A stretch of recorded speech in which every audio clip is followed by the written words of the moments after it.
রব্বুল আলামিন বলেন, পৃথিবীর মানুষেরা দুনিয়ার জীবনটা কিন্তু খেল তামাশা, এটা ধোঁকা। এটা যে কত বড় ধোঁকায় আমাদেরকে ফেলে রেখেছে এখনো পর্যন্ত আমরা টের পাইনি। আপনি মনে করছেন না আমার সম্পদ ধোঁকা মানে হ্যাঁ, আপনার ছেলে মেয়ে ধোঁকা মানে হ্যাঁ, এটাও ধোঁকা, আপনার স্ত্রী ধোঁকা, মা বাবা পর্যন্ত ধোঁকা। পৃথিবীর এমন কোন জিনিস নবীজি এবং আল্লাহ বাদ দেয়নি যেটা ধোঁকা বলেনি, প্রত্যেকটাই ধোঁকা।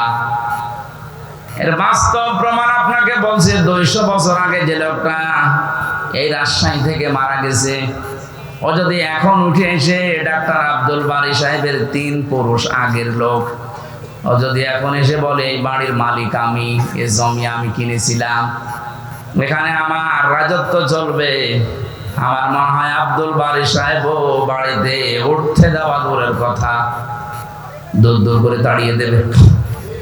কিসের পরদাদা পরদাদা আপনি? আপনাকে আমি চিনি না। আপনার যদি জায়গা না থাকে থাকার, মসজিদের বারান্দা খোলা আছে, ওখানে থাকেন গা। কথা বলেন, এটা বলবে নাকি আমি বানাচ্ছি? এইটাই বাস্তব। 200 বছর আগে ওনার পূর্বপুরুষ যারা চলে গেছে, আমি তো 3 পুরুষের নাম জানি। আমার বাবা রিয়াজউদ্দিন, ওনার বাবা জাহান আলী, ওনার বাবা নুমাজউদ্দিন, এরপরে আমি জানি না। মানে 4 নাম্বার যিনি, উনি যদি এখন এসে, কি আমার নাম জানা নেই, মনে নেই, উনি যদি এসে বলে হামজা এই যে হালসা কুষ্টিয়ার এই ভিটাটা আমি কিনেছিলাম, এটা আমার বাড়ি, আমার মনে হয় আমার জীবন থাকতে ওনারে আমি উঠতে দেব না।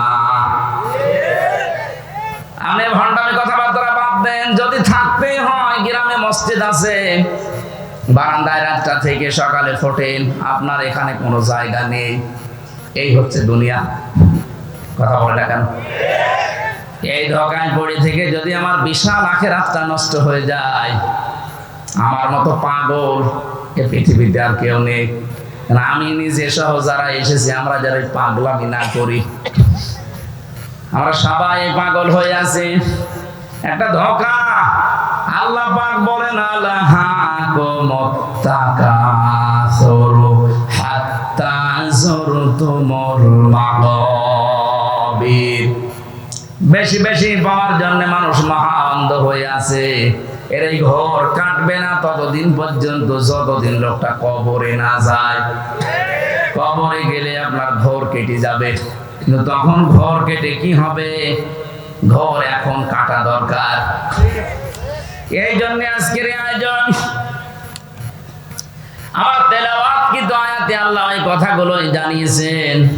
যদি আমরা একটা আয়াতের 3 ভাগের 1 ভাগ পড়েছি, আমার মাথার ভেতরে আয়াত সম্পর্কে যত তথ্য আছে, আমার জীবন শেষ হয়ে গেল, এত কথা বলে শেষ করা যাবে না।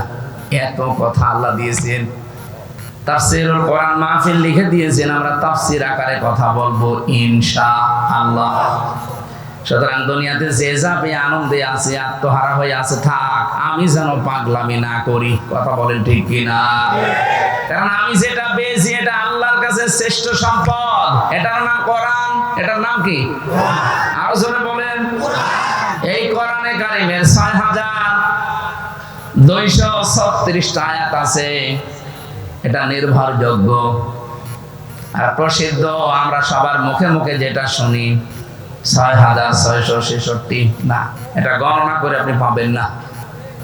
৬,২৩৬ এইটাই সত্য, এটা নির্ভরযোগ্য। রাব্বুল আলামিন এতগুলো আয়াতের মাত্র একটা আয়াতের 3 ভাগের 1 ভাগে আমাদের আহ্বান জানিয়েছেন, ইয়া আইয়ুহাল্লাযীনা আমানু, ওহে যারা ঈমানের দাবি করো তাদেরকে বলছি, খুব মায়া মহব্বত নিয়ে তোমাদেরকে ডাক দিয়েছি। 850 কোটির উপরে মানুষ এখন দুনিয়ায়। সবচাইতে বেশি মানুষ বাস করে খ্রিস্টান ধর্মে। 2য় নম্বরে আমরা আছি, 200 কোটি আমরা, আর 230 কোটি খ্রিস্টান। বাকি অন্যান্য জাতিরা আছে অল্প অল্প। 4,500 ধর্মের মানুষ এই দুনিয়ায় এখন বাস করছে। 4,500 কত? তাম দুনিয়া মিলে 257টা রাষ্ট্র আছে, তার ভেতরে বাংলাদেশ একটা। 257টা রাষ্ট্রে 4,500 ধর্মের মানুষ বাস করে। এর ভেতরে 57টা মুসলমান রাষ্ট্র, বাকিগুলো আংশিক আংশিক আছে। আমেরিকা 100 ভাগের 70 ভাগ খ্রিস্টান বাস করে, বাকি অন্যান্য জাতি আছে। আমাদের দেশে 100 ভাগের 96 ভাগ মুসলিম বাস করে, বাকি অন্যান্য জাতি আছে। আমাদের তুলনায় অন্যান্য জাতি যেরকম সীমিত দুর্বল, তারা অন্যান্য দেশে যারা আমাদের অবস্থা, সিঙ্গাপুরে মাত্র 100 জনের 5 জন মুসলমান, বাকি 95 জন অমুসলিম। এতগুলো রাষ্ট্রের এতগুলো ভাষা, এতগুলো ধর্ম, আল্লাহ রাব্বুল আলামিন আমাদেরকে যেই ধর্মে, যেই নীতিতে, যেই দিনে, যেখানে প্রবেশ করতে জানিয়েছেন, 850 কোটির ভেতরে মাত্র 200 কোটিকে আল্লাহ এখানে সম্বোধন করেছেন। ইয়া আইয়ুহাল্লাযীনা আমানু, ওহে যারা ঈমানের দাবি করো। আল্লাহ খুব ভালোবেসে আমাদেরকে ডাক দিয়েছেন। আল্লাহর মুখ থেকে এই কথাটা পড়া কোরআনে 89 বার এসেছে। কতবার? 89 বার আল্লাহ আমাদেরকে এই নামে ডাক দিয়েছেন। তাহলে ঈমানদার, অন্যান্য জাতিকে ডাক দিয়েছেন ইয়া আইয়ুহান নাস বলেছেন, কিন্তু শুধুমাত্র ঈমানদার যারা, তাদের ক্ষেত্রে এই শব্দটা আলাদা। যেহেতু এই শব্দ আলাদা, তাহলে বুঝতে হবে এর ভেতরে অনেক কিছু লুকিয়ে আছে। আমরা যারা এই 200 কোটি মুসলিম দাবি করি, ঈমান আছে দাবি করি, আসলে আমার ঈমান আছে কিনা এটা আমি কিভাবে টের পাবো? বড় জুব্বা আমার মতো গায়ে দিলে, সুন্দর টুপি মাথায় দিয়ে, হাতে তসবিহ নিয়ে, বুকের ভেতরে কোরআন নিয়ে, আমার ঈমান আছে না? নবীজিকে সাহাবী জিজ্ঞাসা করলেন, ইযা সারাতকা হাসানাতুকা ওয়া সাআতকা সাজ্জিয়াতুকা ফাআনতা মুমিন। হে নবী, আপনি যে এটা বললেন যে ঈমানের পরিচয় এটা, ভালো কাজ যখন তোমাকে আনন্দ দেয় আর অন্যায় করলে ভেতর থেকে একটা বাধা আসে, তখন বুঝবা তোমার ঈমান আছে। রাজশাহীবাসী নিজের দিকে প্রশ্ন করে বলেন তো, ভালো কাজ সত্যি আপনার ভালো লাগে? অন্যায় কাজ দেখলে আপনার ভেতর থেকে একটা বাধা আসে? কই বাধা আসে? সারাদিন উলঙ্গ নাচ দেখছে বসে বসে, বাধা দূরের কথা, আরো আনন্দ লাগে। এরকম নেই দেশে? এই যে বিড়ি যারা খান, যদিও আমাদের রাজশাহী, খুলনা, রংপুর এই বিভাগগুলোতে বিড়ির ফতোয়া আলাদা, এটা আবার চট্টগ্রাম, সিলেটের জন্য ফতোয়া আলাদা। ওদের ইমাম সাহেব বিড়ি খায়। হ্যাঁ, আমি সিলেটে নিচে দেখেছি ইমাম সাহেব বিড়ি খাওয়ার পরে ওযু না করে বিড়ি ফেলে দিয়ে আল্লাহু আকবার। কি গো, আমার মনে হয় সিলেটের ইমাম যদি রাজশাহী এসে ইমামতি না মসজিদ ঝাড়ও দেয়, বলবে বেটা আগে বের হ। এই জন্য এই ডিস্টেন্স যেহেতু আলাদা, এই দেশের ভেতরে মাসলা আলাদা। বিড়ি খাওয়া যদিও আমি উদ্বুদ্ধ করছি না, এটা খেলে সব চাইতে বেশি মানুষের যে লাঞ্চ নষ্ট হয়ে যায়। পৃথিবীতে একটাই খাবার আছে যার গায়ে লেখা থাকে যে আমি নিষিদ্ধ। কথা বলছে না? আমাকে খাইলেই মরবেন, এটা লেখা আছে না? সংবিধিবদ্ধ সতর্কীকরণ লেখা আছে যে আমাকে খেলে ক্যান্সার হবে। এরপরও কিছু ছাগল খায় এটা না, ছাগলও খায় না। আমি দেখেছি তামাক যেটা ছাগলও খায় না। পৃথিবীর একটাই মাত্র ক্ষেত মনে হয় আছে যে খেতে বেড়া দেওয়া লাগে না, কারণ ছাগলে খায় না, ও বেড়া দিয়ে করবেন কি? কথা বলে না কেন? ছাগলে যেটা খায় না, এই পাগল গুলো সেটা খায়। আশা করি যেটা ছেড়ে দেবেন, এরপরও যদি না ছাড়েন, জেলখানার ভেতরে সব চাইতে বেশি চলে বিড়ি। ওখানে তো টাকা চলে না, বিড়ি টাকা ওদের। এক প্যাকেট বিড়ি দেবেন, হয়তো 30 টাকা 45 টাকা এরকম দিয়ে দেবে। সিগারেট দিলে 100 টাকা 150 টাকা দিয়ে দেবে। টাকা তো না, ওই পরিমাণে মাল দেবে। ওগুলো নয় আটকা জীবন চার দেওয়ালের মাঝে, ওখানে ওটা চলে বলে নাই চলে। আমাদের সারা পৃথিবীতে আমরা যদি এটা না চালাই, বাঁচতে পারবো না। আরে ভাই, আমি যেখানে চাকরি করি, আকিস গ্রুপ, তারাই তো এটা বানায়। আপনাকে ছেড়ে দিতে বললে আমার তো চাকরি চলে যাওয়ার কথা। তারপরও বলছি ছেড়ে দেন সবাই, চাকরি থাকে থাক, না থাকে না থাক, আপনারা বাঁচেন। যতগুলো অপচয় হয় বিড়ির মাধ্যমে, শরীরের ক্ষতি, টাকার ক্ষতি, 22,500 কোটি টাকা একটা জরিপ দেখলাম, শুধু মানুষ ধোঁয়া দিয়ে উড়িয়ে দিচ্ছে। এই কাজটা আপনার মন ডেকে বলবে যেটা খারাপ, এরপরও অনেকে খায় আর বলে আমার টেনশন দূর করার জন্য। বিড়ি খেলে টেনশন আরো বাড়বে, কারণ জিনিসপত্র তো নষ্ট হয়ে যাচ্ছে। কথা বলে না কেন? এই জন্য আশা করছে এটা ছেড়ে দেবেন। আমার এইটা বলা উদ্দেশ্য না, আমি একটা টাচ দিলাম। ইমানদার আপনি আছেন কিনা বুঝবেন, ভালো কাজ আপনাকে আনন্দ দেবে। অন্যায় দেখলে আপনার ভেতর থেকে একটা বাধা আসবে, তাহলে বুঝবেন যে আপনি মুমিন। এখানে যাদের মোবাইলে এমন দৃশ্য আছে যেটা নিজে নিজে দেখলে খুব ভালো লাগে, আনন্দ লাগে, আর অন্য কেউ দেখলেই লজ্জায় পড়ে যান, এটা খারাপ কাজ কিনা বলেন তো? বলেন। এরকম যাদের আছে, যদি এই মুহূর্তে আপনি ওটা ডিলিট করে না ফেলেন, আর যদি সিদ্ধান্ত নেন যে না আমি এরকম কোনো কাজে আর যাব না, আপনার দাঁড়িয়ে থাকতে পারে, আপনি নামাজ পড়তে পারেন, কিন্তু আপনার ঈমান নেই। অন্যায় দেখলে যেটা বিবেকে মেনে নেয় না, ভেতর থেকে একটা বাধা আসবেই। কিন্তু 15.5 বছরে অন্যায় দেখার পরও দেখলাম অনেকের বাধা আসে নাই, আরো আনন্দে করেছে। বিশেষ করে আয়না ঘরের সাথে যারা জড়িত, মানবতার সাথে এত জুলুম পৃথিবীতে জাহিরি যুগেও হয়নি। এত বড় বড় নখ হয়ে যায় এক একজনের, এত বড় বড় নখ হয়ে যায়, চুল দাড়ি গো মনে হচ্ছে জঙ্গল থেকে বেরিয়ে আসছে, এইরকম দৃশ্য ওই জায়গায়। ওখানে যারা দায়িত্বে ছিলেন, আমার মাঝে মাঝে মনে হতো আল্লাহ এদের কি মা বাবা নেই, ছেলে মেয়ে স্ত্রী নেই, এরা বাইরে যে সংসার করে কি করে? অন্তত এখানে যারা দায়িত্ব পালন করে যায়, এগুলো কি মানুষ? কত কঠিন অন্তরের মানুষেরা বলেন তো। একটা মানুষকে 2 দিন 5 দিন না, 2 বছর 5 বছর 8 বছর 10 বছর 14 বছর একটা ঘরের ভেতরে তালাবদ্ধ করে রেখেছেন। ঘর মানে কি? কবর। মাটির নিচে একদিকে, এদিকে 3.5 হাত, এদিকে 1.5 হাত। এই অবস্থার সৃষ্টি যারা করেছিলেন, তারা মানবতা লঙ্ঘন করেননি। আলেমদের মাথায় দড়ি দিয়ে, পায়ে ডান্ডা বেড়ি দিয়ে, হাতে পেছনে আবার হ্যান্ডকাপ বেঁধে নিয়ে যেতেন আদালত, তখন মানবতা লঙ্ঘন হয়নি। আর এখন পলক সাহেবকে নাকি ডিভিশন দেয়নি, এই জন্য ওনার মানবতা লঙ্ঘন হচ্ছে। কোথায় ছিলেন আপনি উকিল সাহেব? আমার মতো হামসাকে 3টা বছর যোগাযোগ বিচ্ছিন্ন রেখেছিল জঙ্গিদের ভেতরে, 24 ঘন্টা তালাবদ্ধ করে রেখেছিল ফাঁসির ওই কন্ডেম সেলে। কত কারারক্ষীকে দিয়ে খবর পাঠিয়েছিলাম, কোথায় ছিলেন আপনি? এখন মানবতা লঙ্ঘন হচ্ছে। উনি এমপি মানুষ, ওনারে দেয়নি ডিভিশন। কিসের এমপি? 8 সাল, 14 সাল, 18 সাল, 24 সালে যারা নির্বাচনের মাধ্যমে নির্বাচিত হয়েছেন, একটাও এমপি না, সব অবৈধ ভোট। কে বলেছে আপনাকে এমপি? আসলে অবৈধ সন্তান এগুলো।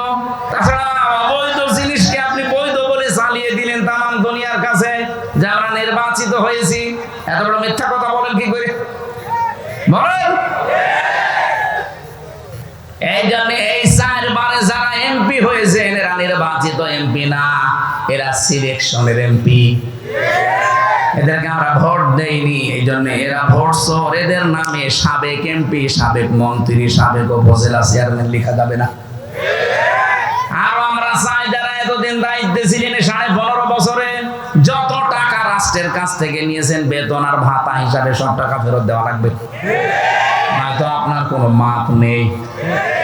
আপনি এখন বসে বসে, এখন শুনলাম ভেতরে বসে তসবিহ টিপতেছে, আস্তাগফিরুল্লাহ, আস্তাগফিরুল্লাহ, আস্তাগফিরুল্লাহ। আপনার আস্তাগফিরুল্লাহ কিয়ামতের আগে কবুল হবে না, কারণ আপনি তো আল্লাহর কাছে অপরাধ করেননি, আপনি অপরাধ করেছেন হামজার কাছে।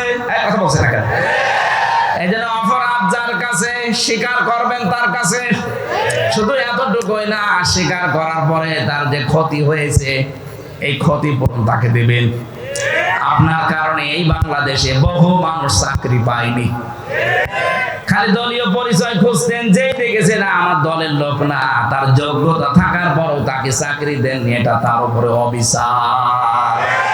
আপনি নিজে একটা অবৈধ চেয়ারে বসে আছেন, একটা বৈধ মানুষকে তার চেয়ারে বসতে দেন না। আপনার মতো এত বড় জালেম পৃথিবীতে আর নেই। সুতরাং 15.5 বছরে এইরকম জুলুম যারা করেছেন, বিশেষ করে মিথ্যা মামলা যারা দিতেন, জেলখানা আমি এক একজনকে পেয়েছিলাম, এক একজনের নামে 313টা মামলা পেয়েছি, 570টা মামলা পেয়েছি।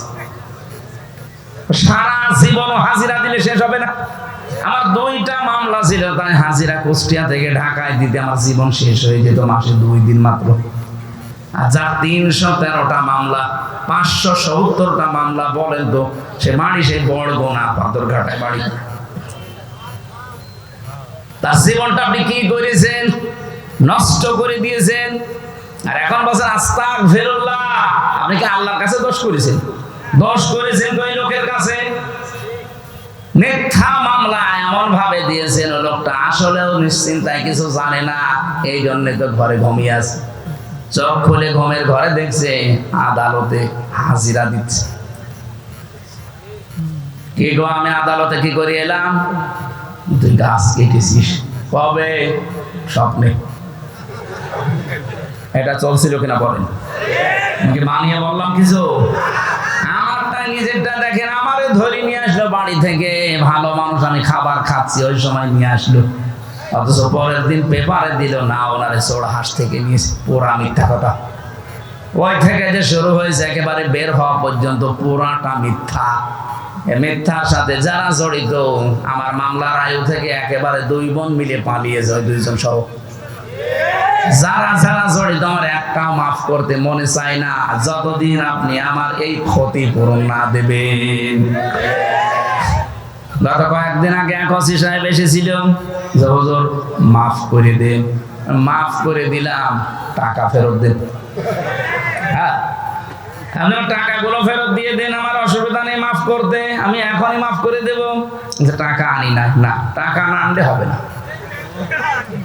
টাকা নিয়ে আনবেন না, মাফ করে দেবো। কি আর কি মারা জিনিস নাকি? আমার বাবার 32 লাখের উপরে টাকা গেছে এই 3.5 বছরে। ওই টাকাগুলো কই? আপনি আকিস গ্রুপের কাছ থেকে 35 লাখ টাকা নিয়েছেন, মালিক আমারে বলল। কয়েকদিন আগে আমি গিয়েছিলাম দেখা করার জন্য, বলছে হামজা আমার কাছে 35 লাখ চাইছে, আমি 32 লাখ অলরেডি দিয়ে দিয়েছি। এরপরও বলছে টাকা দেন, মনে হচ্ছে টাকা আমার কাছে পাই। কি করেছেন বলেন তো আপনি? এই মানবতা বিরোধী অপরাধগুলো করার পরেও যাদের ভেতর থেকে অনুশোচনা আসে না, আরো আনন্দে থাকতেন, যে আগে কি সুন্দর দিন কাটাইতাম। এরকম গান বলে না? আপনার ঈমান নেই, আপনি হজ করেন আর দরবেশের মতো দাড়ি রাখেন, আপনি একটা বেঈমান। এটা না আপনার জন্য আজকের ওয়াজ না। আল্লাহ আমাদেরকে ডাক দিয়েছেন যাদের ঈমান আছে, যাদের ভালো কাজ দেখলে আনন্দ লাগে, অন্যায় দেখলে ভেতর থেকে একটা বাধা আসে, একটা প্রতিবন্ধকতা সৃষ্টি হয়। আমি জানি এরকম মানুষ এখানে আছে। এদেরকে আল্লাহ ডাক দিয়ে বলেন, উদখুলু ফিস-সিলমি কাফা, তোমরা প্রবেশ করো ইসলামে পরিপূর্ণভাবে। এখানে আমার আলেম যদি থাকে, প্রশ্ন হচ্ছে সিনের ওপরে জবর দিয়ে যদি আপনি পড়েন তাহলে সালমন হয়। সালমন মানে শান্তি। সালমন মানে শান্তি। সিনের নিচে জের দিয়ে পড়লে হয় সিলমন। সিলমন মানে ইসলাম। সিলমন মানে কি? ইসলাম। আল্লাহ কিন্তু ডাক দিয়েছেন ইমানদারেরা তোমরা শান্তিতে প্রবেশ করো, না ইসলামে না, না এখানে শান্তিতে সালমন তো আল্লাহ দেয়নি, সিলমন দিয়েছেন। আল্লাহ আমাদেরকে ডাক দিয়েছেন তোমরা ইমানদার যারা ইসলামে প্রবেশ করো। কেমন করে? আংশিক না পূর্ণাঙ্গ? পূর্ণাঙ্গটা কোথায় পেলেন? কই? এখানে কই? এই যে কাফা, কাফা মানে পরিপূর্ণভাবে। অর্ধেক ঢুকবেন অর্ধেক ঢুকবেন না, হবে না। পরিপূর্ণভাবে ইসলামে আপনাকে প্রবেশ করা লাগবে। এখন আমার প্রশ্ন, আমি যে ইসলামে পরিপূর্ণ প্রবেশ করেছি, আমি কিভাবে টের পাবো? আমার টের পাওয়া লাগবে না? আমার তো বোঝা লাগবে যে আমি ইসলামে আল্লাহর এই কথা শোনার পরে পরিপূর্ণভাবে প্রবেশ করেছি। আমি যতগুলো তাফসীর মিলিয়েছি, মুফাসসিরিন ইকরাম বলেন, তুমি যদি দেখো তোমার এই প্র্যাকটিক্যাল লাইফে জীবদ্দশায় 5টা কাজ তোমার ভেতরে পাওয়া যাচ্ছে, তাহলে বুঝবা যে আমি ইসলামে পরিপূর্ণ প্রবেশ করেছি। এখন আপনি নিজের সাথে মিলাবেন, দেখবেন এই 5টা কাজ আপনার জীবনে আছে কিনা। 1 নম্বরে আনুগত্য, আত্মসমর্পণ। রব্বুল আলামিন বলেন আত্মসমর্পণকারী হওয়া লাগবে তোমাকে। কিভাবে আত্মসমর্পণ করবা? তোমাদের পিতা হযরত ইব্রাহিমের দিকে তাকাও, সে আত্মসমর্পণ করেছিল। ইদ ক্বালা লাহু রাব্বুহু আসলিম ক্বালা আসলামতু লিরাব্বিল আলামিন। উনি গাছের মাথায় বসে কোড়াল দিয়ে কাঠ কাটছিলেন। আল্লাহ বলেন ইব্রাহিম আত্মসমর্পণ করো। উনি বললেন আল্লাহ এখানে বসে গাছের মাথায় কি করে? বলে খাতনা করো। ওই জায়গায় বসে তিনি খাতনা করলেন কোড়াল দিয়ে, আর বললেন আসলামতু লিরাব্বিল আলামিন। মহাবিশ্বের প্রতিপালক আল্লাহর সামনে আমি আত্মসমর্পণ করলাম। এখান থেকে শিক্ষা কি? হযরত ইব্রাহিম আমাদের জাতির পিতা, তিনি দুনিয়াতে জীবিত থাকা অবস্থায় 50টা পরীক্ষা দিয়েছিলেন। কয়টা? 50টা। এর 50 নাম্বার পরীক্ষা এটা। অনেক খাতনা পর্যন্ত করেছেন। যখনই আল্লাহ বলেছেন আত্মসমর্পণ, কি দিয়ে করব? যা আছে তাই দিয়ে। কি ছিল ওই সময়? কোড়াল ছিল। ওইটা দিয়ে কি কাটবে? বলে খাতনা করো। খাতনার ভেতরে অনেকগুলো উপকার আছে। আর অন্যান্য ধর্মের যারা খাতনা করে না, ওরা বিজ্ঞান পড়াশোনা করার পরে, স্বাস্থ্য বিজ্ঞান জানার পরে দেখছে না এটা রোগ হয়। শেষ পর্যন্ত চুরি করে দেখা যায় অনেক হিন্দু খাতনা করে ফেলে। আমার যিনি ছিলেন জেলার দেবদুলাল, ওরে দেখলেই মানুষ বলতো ফুল হাতা। ও কি? আর আমরা কথা বলছো না কেন? আমরা কি বলেন তো? হাফ হাতা। আমরা কি? ওরা ছিল ফুল হাতা। ফুল হাতা যেগুলো দেখেন, এইগুলো আজ দেশকে অস্থিতিশীল করার জন্য, অশান্ত করার জন্য অনেক চেষ্টা চালাচ্ছে। আমার মনে হয় এদেরকেও ধরে হাফ হাতা করে দেওয়া দরকার। আমরা যারা হাফ হাতা আছি তাদের দ্বারা কিন্তু কোনো সমস্যা হচ্ছে না। ফুল হাতা যেগুলো, এরা মাঝে মাঝে কাদের কল কাটিতে যেন ইশারা, যেন উলট পালট চেষ্টায় আছে। এই চিন্তা ভাবনা থেকে বের করার জন্য এদেরকেও হাফ হাতা করে দেওয়া লাগবে। হযরত ইব্রাহিমের সুন্নাত এটা, এখান থেকে শুরু হয়েছে খাতনা করা। আমরা অনেকে মনে করি এটা না করলে মনে হয় মুসলমান হবে না। না করলে মুসলমান হবে না তা না। এটা ইব্রাহিম আলাইহিস সালাম নিজে দেখিয়েছেন যে আমার নিজের বলতে আর কিচ্ছু ছিল না। আল্লাহ গাছের মাথায় বসেও বলেছিল করো, আমি তাই করে ফেলেছি। এবার এটা করার পরে তার প্রথম কাজ কি? আপনি যে আত্মসমর্পণ করলেন, কার সামনে করবেন, কিভাবে করবেন? আল্লাহ পরের আয়াতে জবাব দিচ্ছেন। সূরা বাকারা 131 132 নাম্বার আয়াত। ওয়াসাবিহা ইব্রাহিম বানিহি ওয়া ইয়াকুব ইয়া বানিয়া ইন্নাল্লাহা আসতাফা লাকুমুদ-দীন ফালা তামুতুন্না ইল্লা ওয়া আনতুম মুসলিমুন। সূক্ষ্ম বিষয় আছে এখানটায়, একটু ভালো করি। আল্লাহ পাক বলেন ইব্রাহিম তোমাদের জাতির পিতা ইন্তেকালের আগে তার সন্তানদেরকে ডাক দিয়েছিলেন, এমনকি ইয়াকুব আলাইহিস সালাম একই কাজ করেছিলেন।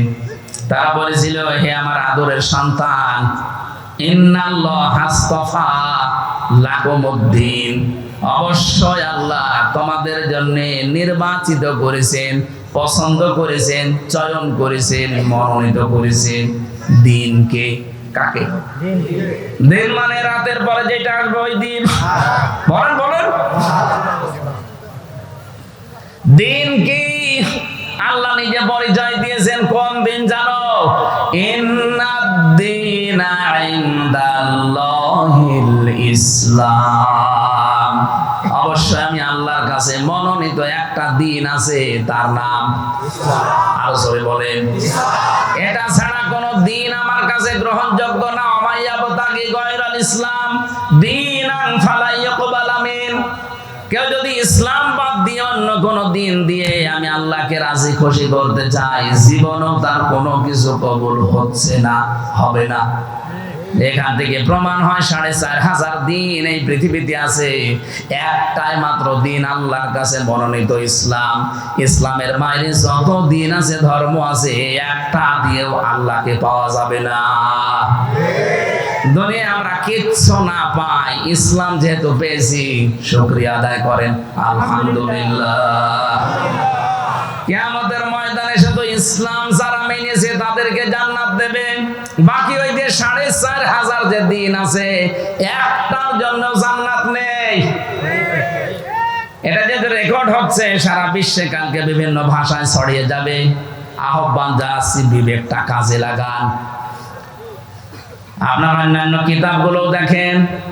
আমি কোরআনে কারিমের এই আয়াতগুলো যে মানুষগুলোকে পড়তে দিয়েছি, যশোরের এক অধ্যাপককে দিয়েছিলাম, সরকারি কলেজের হিন্দু, মানে বিসিএস ক্যাডার। বলেছিলাম, স্যার আপনি মুসলমান হওয়া দরকার নেই, কিন্তু আমাদের ধর্মীয় গ্রন্থটা একটু বুঝে পড়েন। ৩ মাস পরে দেখে উনি নিজেই মুসলমান হয়ে গেছে। সারা বিশ্বের অমুসলিম যারা আছেন, যে ধর্মের হোক, সে খ্রিস্টান হতে পারে, ইহুদি হতে পারে, হিন্দু হতে পারে, বৌদ্ধ হতে পারে, আপনাকে আহ্বান জানাচ্ছে, আমি মুসলমান হতে জবরদস্তি করি না, জোরও করি না, কিন্তু আমাদের ধর্মীয় গ্রন্থটা একটু পড়েন, একটু বুঝিয়ে পড়েন। টনি বেলারের শালিকা লরেন বোথ ৩ বছরে কোরআনে কারিমকে অধ্যয়ন করার পর শেষ পর্যন্ত মুসলমান হয়ে গেছে। দিন এই পৃথিবীতে কয়টা বলেন তো? মনোনীত কয়টা? এবার আসেন তো এই দিন, এই যে কবরে যাওয়ার পরে আপনি যে বলবেন মা দিন ও কা, তোমার দিন কি? না, একবারে আপনি বলতে পারবেন না দিন ও নাল ইসলাম। এই যে দিন ও নাল ইসলাম, আমার দিন ইসলাম, এটা বলতে হলে দুনিয়াতে মাস্ট বি 5টা কাজ আপনাকে করাই লাগবে। না হলে কবরে যে প্রশ্নের দ্বিতীয় প্রশ্ন, এটা আপনি ধরা খেয়ে যাবেন। ১ নম্বরে দিন মানে জীবন ব্যবস্থা, রাষ্ট্রীয় আইন যেটা, এটা আমরা না বুঝলেও ফেরাউন বুঝেছিল। ফেরাউন ডাক দিয়েছে ওই সময়, এটা সূরা মুমিনে আছে, সূরা গাফির বলা হয়।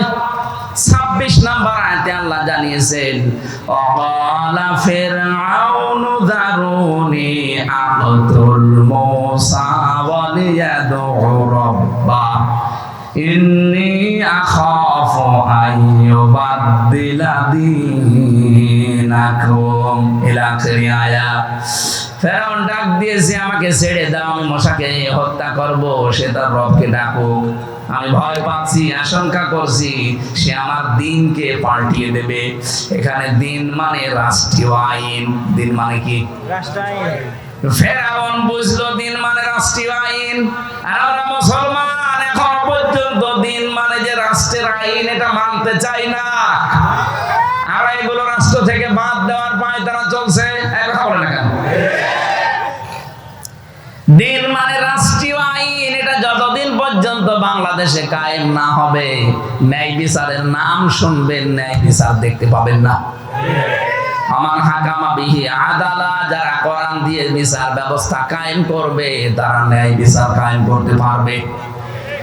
আমরা তো এইটাই চাচ্ছি বাংলাদেশে, শুধু মুখে বলি উড়িয়ে মানুষকে ধোঁকা দিয়ে বোকা বানিয়ে রাখবো না। এই 15.5 বছরে যারা দায়িত্বে ছিল, এই ধোঁকা দিয়েছিল যে আমরা ন্যায় বিচার কায়েম করছি, অথচ পুরাটা ছিল অবিচার। এক কথা বলেন, আমার বিবেক যদি থাকে বলেন তো, এই 15 বছরে কোন ন্যায় বিচার কেউ পেয়েছে? প্রত্যেকেই অবিচারের। আমি নিজে যেহেতু সাক্ষী, আমি তো অবিচারে ছিলাম, অথচ 5 তারিখের পরে আগস্টের দেখলাম পুরাটা উল্টিয়ে আমি কিছুটা ন্যায় বিচার পেয়েছি। আমার শুধু মামলা থেকে অব্যাহতি দেয়নি, শুধু জামিন দিয়ে শেষ করেনি, বলেছে একেবারে ডিসমিস করে দিলাম। অথচ এই মামলাটা এতদিন ওই জজের কাছেই ছিল। তারপরও তো কোরআনে কারিমের বিধান এখনো কায়েম হয়নি। কায়েম হলে দেখবেন একটা মিনি জান্নাত হয়ে যেত বাংলাদেশটা। আজ বিভিন্ন দুর্বিসন্ধিওয়ালা মানুষ যারা মেয়েদেরকে এবং অমুসলিমদেরকে বোঝাচ্ছে ইসলাম যদি বাংলাদেশে চলে আসে তোমরা কিন্তু মুসিবতে পড়বা। কে বলিস আপনাকে? আমির জামাত ডাক্তার শফিকুর রহমান এই জন্য ঘোষণা দিয়েছে, এই যে পর্দার বিধানটা নিয়ে অনেকে সমালোচনা করছেন, শুনিয়েছেন ভালোভাবে। উনি কি বলতে চায় আপনি বুঝেছেন? আর ভাই দেশে ৯৬% মুসলমান আমরা যারা, তাদের জন্য পর্দা করা ফরজ। অন্যান্য জাতি যারা আছে হিন্দু খ্রিস্টান বৌদ্ধ, ওরা যদি বলে না আমি পর্দা মানি না, তারপর অসুবিধা কি? ওরা তো নাও মানতে পারে, কারণ ওরা তো মুসলমান না, তাদের স্বাধীনতা নেই। কথা বলেন না? ইসলাম কায়েম হলে তাদের স্বাধীনতা দেওয়া লাগবে না? লাগবে। আর আপনি উল্টা বুঝে বললেন না আপনি পর্দা মানে না। পর্দা কি বোঝেন আপনি?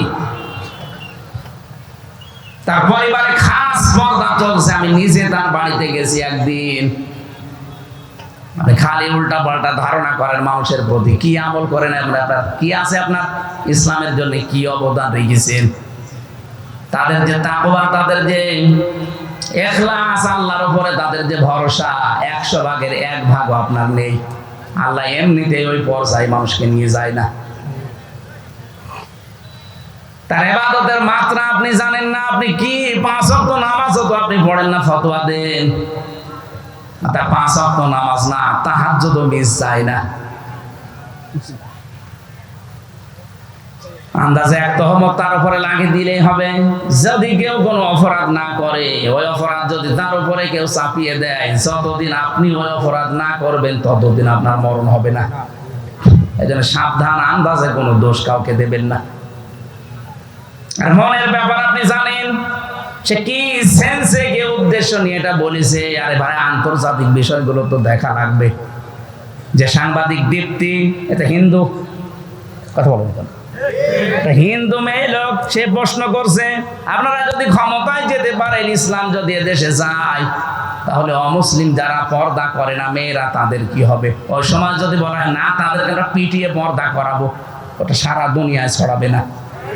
আর বাংলাদেশের মুসলমান নাই মেনে নিলেও অন্যান্য দেশে যারা অমুসলিম আছে, ২৫৭টা রাষ্ট্র, আপনি জানেন কি জাল পেটি আছে তারা? এমনি তো ওই ২ বংশেই তো বসে নেই।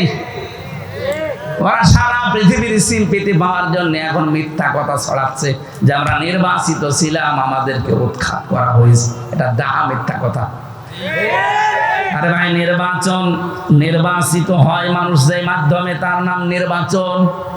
নির্বাচনই তো ১৫.৫ বছরে হয়নি, আপনি কি করে নির্বাচিত হইলেন? একটা হাজি মানুষ এত দাহা মিথ্যা কথা বলে কি করে?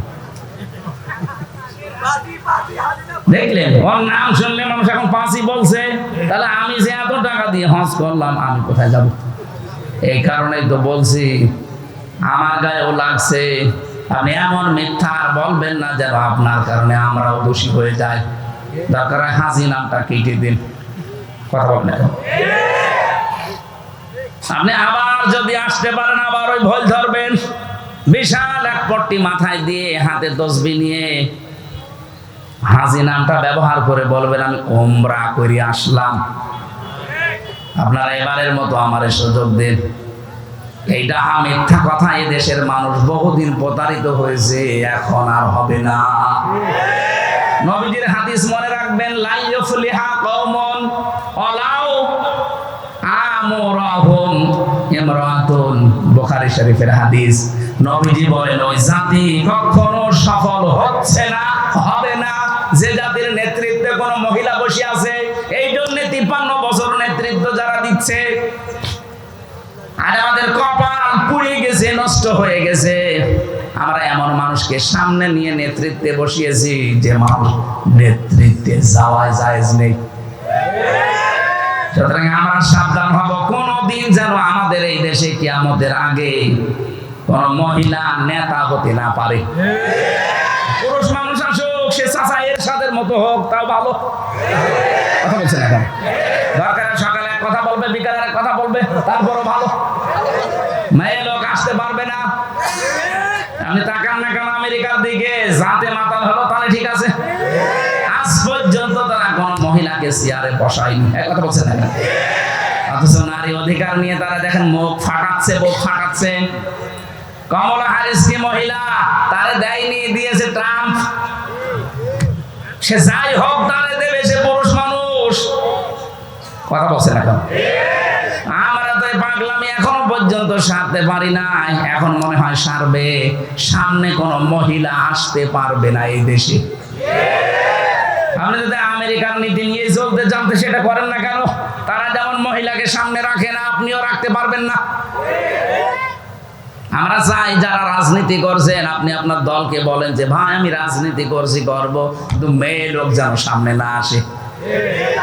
লা ইউফলিহা কওমুন ওয়ালাউ আমরহুম ইমরাতুন, কখনো ওই জাতি সফল হচ্ছে না, হবে না।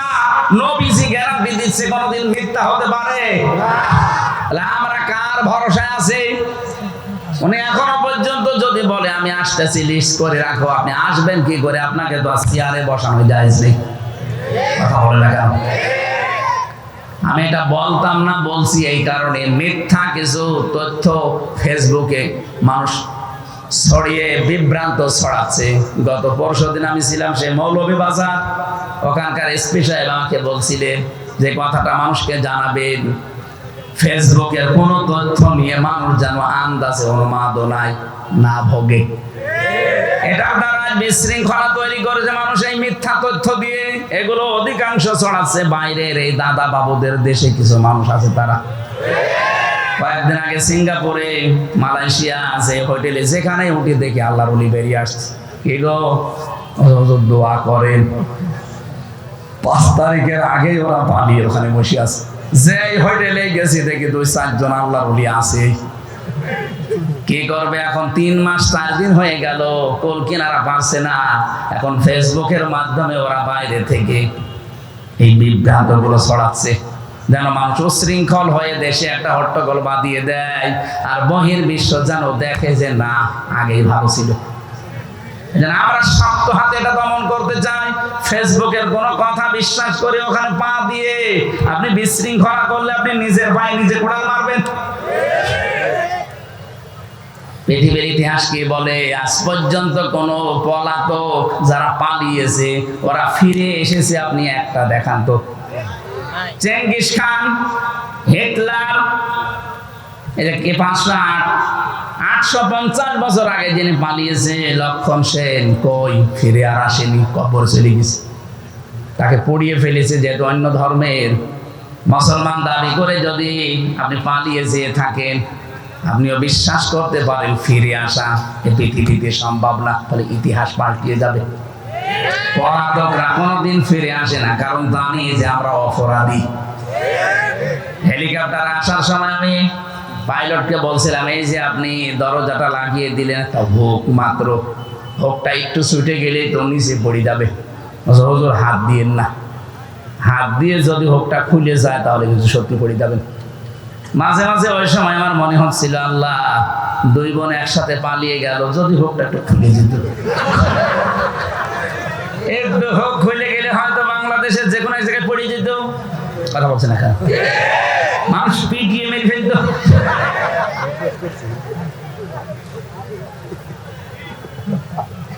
এবার প্রশ্ন আসতে পারে, নবীজি পালিয়ে গেল, উনি আবার ফিরে আসলো, এটা কি হবে? হ্যাঁ, এবার শোনেন সূরা কসস 85 নম্বর আয়াত। নবীজি যখন নিজের ঘর থেকে বের হয়ে কাবা শরীফ পার হয়ে রাউহা নামক স্থানে ওই জায়গায় দাঁড়িয়ে কাবার দিকে তাকিয়ে নবীজি বলেছিলেন, কাবা, বড় শখ ছিল তোমার খেদমত করব, কিন্তু তোমার নিষ্ঠুর সন্তানেরা আমারে থাকতে দিল না। তখন আল্লাহ একটা আয়াত নাযিল করেছেন, সূরা কসস 20 নম্বর পারা 15 নম্বর পৃষ্ঠার 1ম নম্বর লাইনের 85 নম্বর আয়াত। ভালো করে শুনবেন, এখানে 2টা তথ্য আছে। ইন্নাল্লাযী ফারাদা আলাইকাল কুরআনা লারাদ্দুকা ইলা মাআদ। এখানে আলেম নেই, শব্দটা কি দেখেছেন? ইন্নাল্লাযী ফারাদা, অবশ্যই আল্লাহ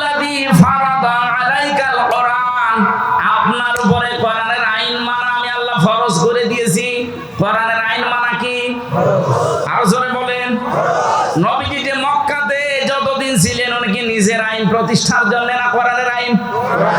কথা বলেন না কেন? কোরআনের আইন যারা প্রতিষ্ঠা করার জন্য ফরজ মনে করে কাজ করে, আল্লাহ পরের শব্দে দিয়েছেন লা রাদ্দুকা ইলা মাআদ, লামে তাকিদ।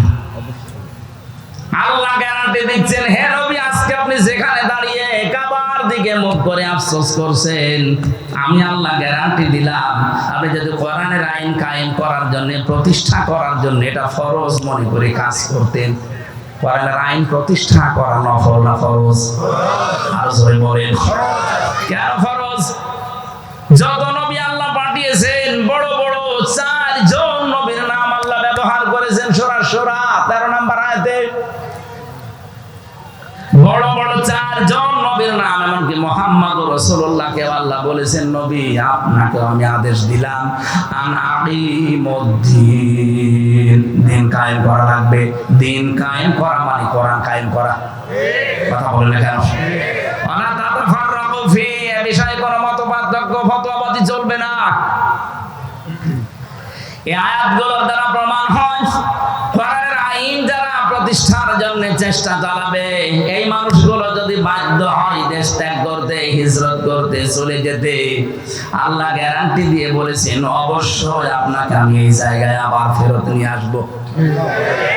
এই জন্য এই বাংলাদেশে কোরআনের কারণে, কোরআনের আন্দোলন করার কারণে, প্রতিষ্ঠার জন্য যারা টিকতে পারে নাই, হয়তো দেশ ত্যাগ করেছে অথবা গোপনে ছিল, কথা বলছেন কেন?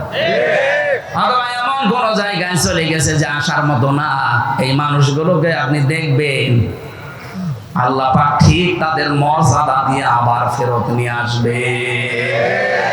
লা রাদ্দুকা ইলা মাআদ, অবশ্যই আমি আল্লাহ ফেরত নিয়ে আসবো আপনাকে।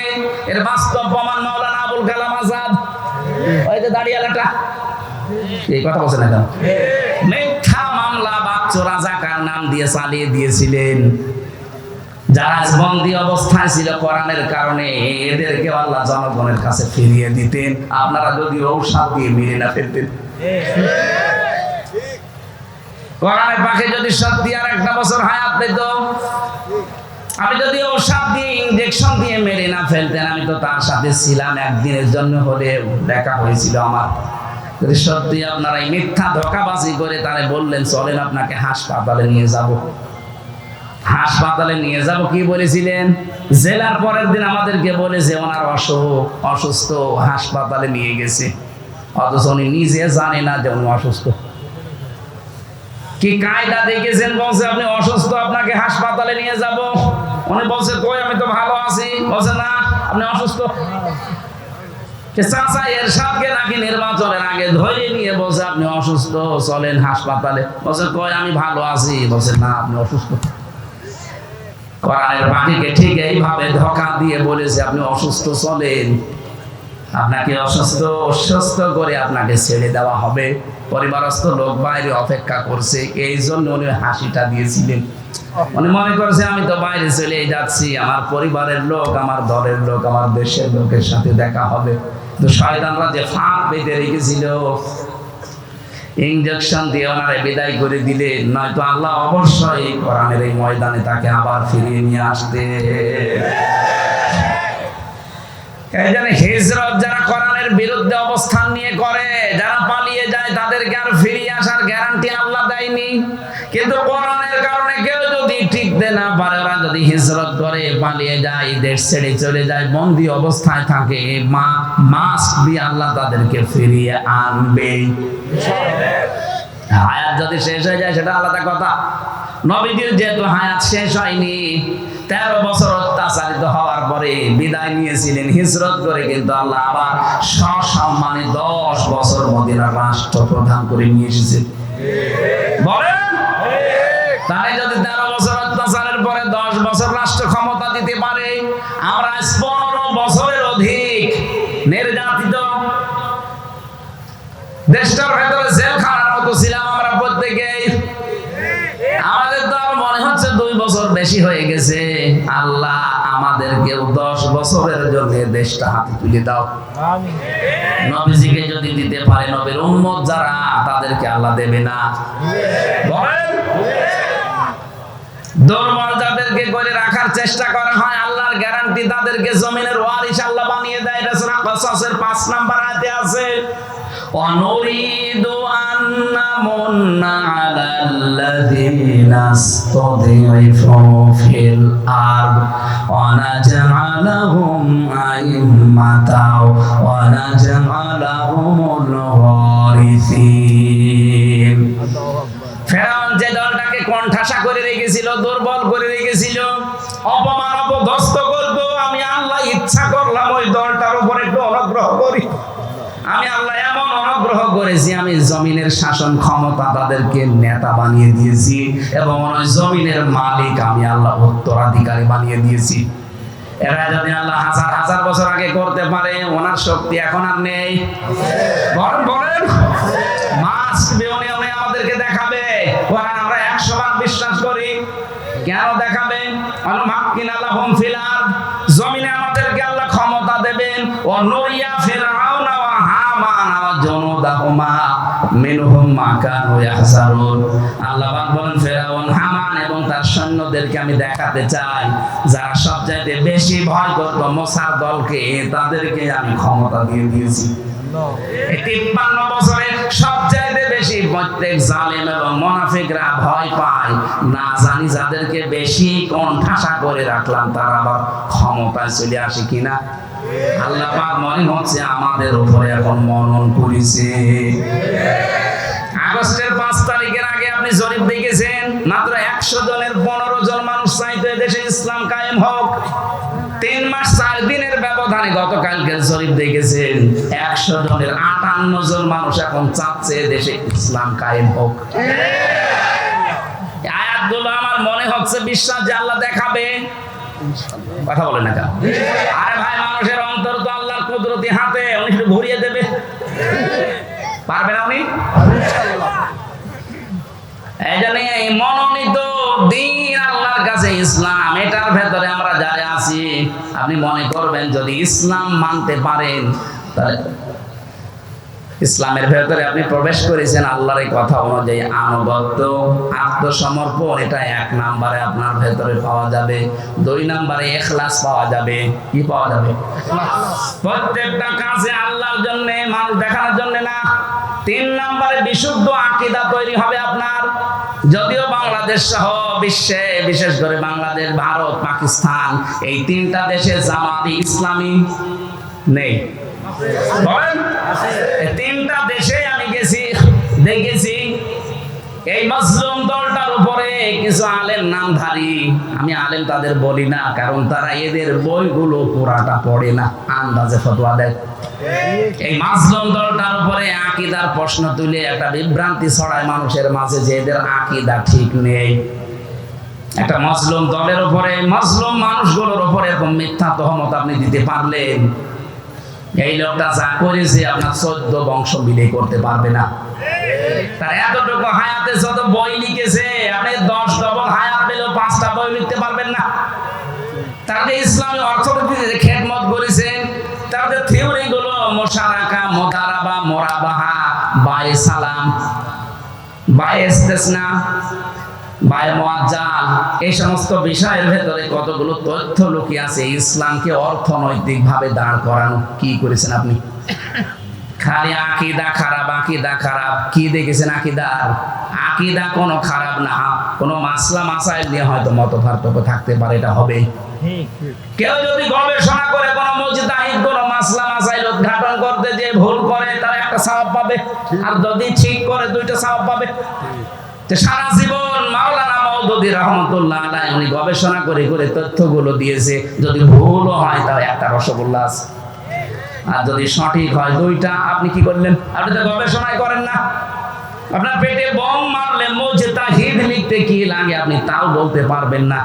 আপনি গবেষণা করেছেন কি করে মানুষকে ডোবানো যায়। আকীদার প্রশ্ন যারা তুলছেন, কি আকীদা আপনি তৈরি করেছেন বলেন তো? ফাঁসির দড়ি যদি গলার কাছে ঝুলতো তখন আকীদা বের হয়ে যেত। যে মানুষগুলোর উপর এই প্রশ্ন তোলেন তাদের আকীদা আপনি টের পাননি। ফাঁসির দড়ি একদিকে, আর একদিকে শুধু যদি বলতো যে না আমি ছেড়ে দিলাম, সঙ্গে সঙ্গে তাদেরকে মন্ত্রী বানিয়ে দিত। এর অফার দিয়েছিল। করেছিল আপনি ছাড় পেয়ে যাবেন, শুধু জামাত ইসলামটা বাদ দিয়ে বলবেন যে আমি নিজে আলাদা একটা দল করলাম। বলেছেন না, আমি এটা মানি না, আমি কোরআন হাদিস পড়ে এইটাই পেয়েছি, আমাকে জামাতবদ্ধ হয়ে থাকা লাগবে। জামাতবদ্ধ মানে জামাত ইসলামী করা লাগবে না, আপনি জামাতবদ্ধ হয়ে থাকবেন মুসলমানদের একটা দলে, যেই দলে আকীদাতে এইটা আছে যে সার্বভৌম ক্ষমতার মালিক আল্লাহ, কিন্তু যেই দলের ভেতরে এইটা নেই যে ক্ষমতার মালিক জনগণ, সেই দল মুসলমান করতে পারে না।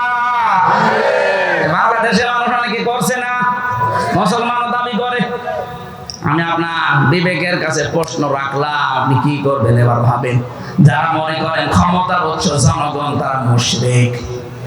কি কথা বলেন না কেন?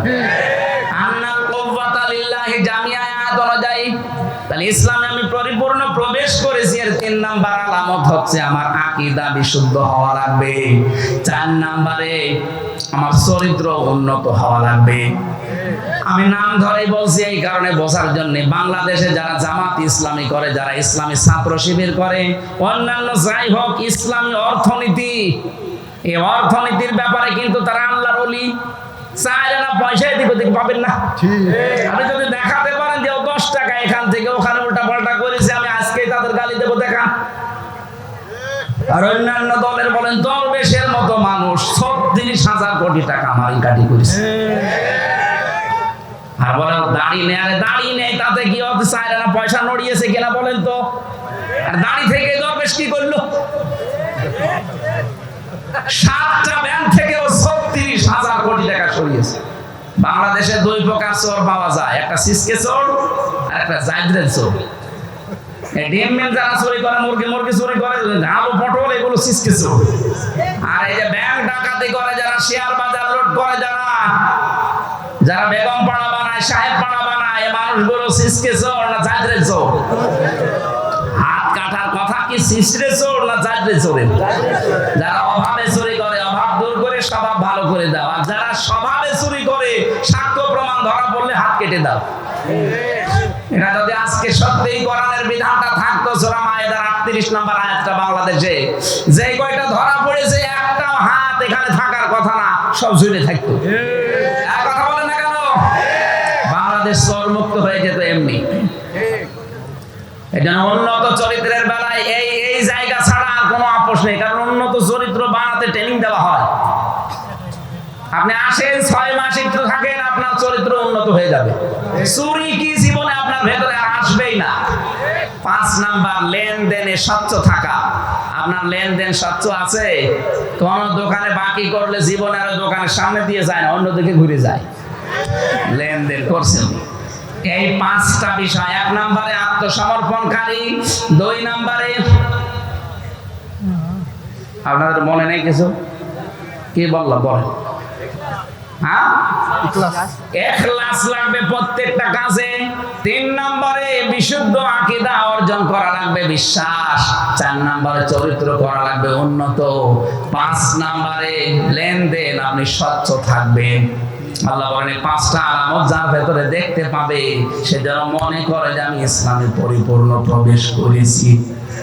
আমরা যারা এসেছি এই 5টা কাজ দুনিয়ায় আদায় করার তৌফিক দেন, আমিন।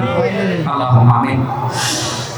লা ইলাহা ইল্লা আনতা সুবহানাকা ইন্নী কুনতু মিনাজ জালিমিন।